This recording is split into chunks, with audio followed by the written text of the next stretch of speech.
ये है जी अनबॉक्सिंग सोलस की 10 किलोवाट का ऑन ग्रिड इन्वर्टर है। देखते हैं तो क्या क्या निकलता है।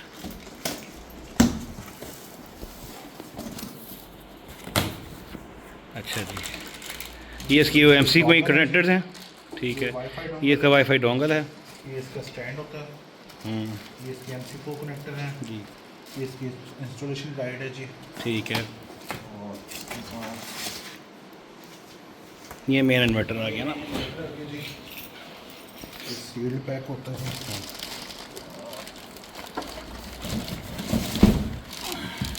पैकिंग अच्छी की हुई अंदर में। सील पैक होता है तो फर्स्ट टाइम खोलेंगे।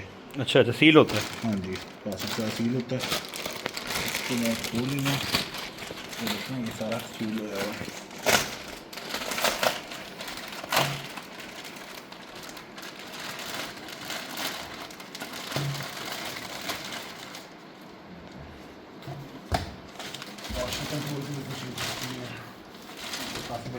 प्रॉपर आपने काटना है।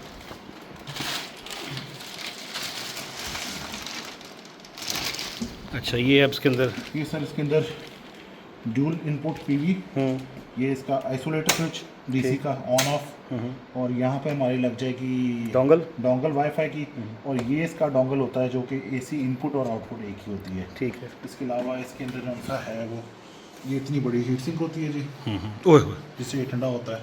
फैनलेस होता है, ये कोई शोर नहीं होता इस इन्वर्टर का। और इसकी टेक्निकल स्पेसिफिकेशन आपको इस जगह पर निकल आएंगी। चलो वो भी देखते हैं। सारी नज़र आ जाएंगी। ये सारी इसकी टेक्निकल स्पेसिफिकेशन है। 10 किलोवाट का ये इन्वर्टर जो सा ये है, और क्वालिटी बड़ी अच्छी बनी हुई है। अप टू 14 किलोवाट तक आप इसको पैनल लगा सकते हैं। यानी अगर हम चाहें तो सारे पैनल भी इसके साथ अटैच कर सकते हैं जो हमारे शॉप पे हैं। ठीक ये ठीक, सारों को एक वक्त में चला सकते हैं। चले बस हो गया है सर चलें जी। अच्छा, दिस इज़ द फाइनल। वो ये आपका सोलस का जो मैंने अनबॉक्सिंग की थी, ये सोलस का वो लगा हुआ है ऑन ग्रिड इन्वर्टर, ठीक है ना, 10 किलोवाट का। This one is the Solex 6 kilowatt का hybrid inverter. Both are IP65, बल्कि this one is IP66, this one is IP65। और ये डायनेस की लिथियम बैटरी लगी हुई है, ठीक है ना। ये सारा सेटअप है। ये मेरा AC DC ब्रेकर्स हैं, ये जो मैंने लोहे के बॉक्स में लगाए हैं ताकि वो आग शाग का मसला ना हो, और इनको इन्वर्टर से दूर ही रखा है। और ये इसका मेरा मीटर है, ठीक है ना। तो ये हमने सारा जो इस एरिया में कन्फाइंड एरिया में रखा ताकि इसी में लग जाए सारा बीच में। ये I might add a pankha. तो this was the whole setup जो है ना, जो आपको मैंने अलग अनबॉक्सिंग दिखाई थी आई की। तो ये एक फैन सेटअप है, ठीक है। Okay, thank you.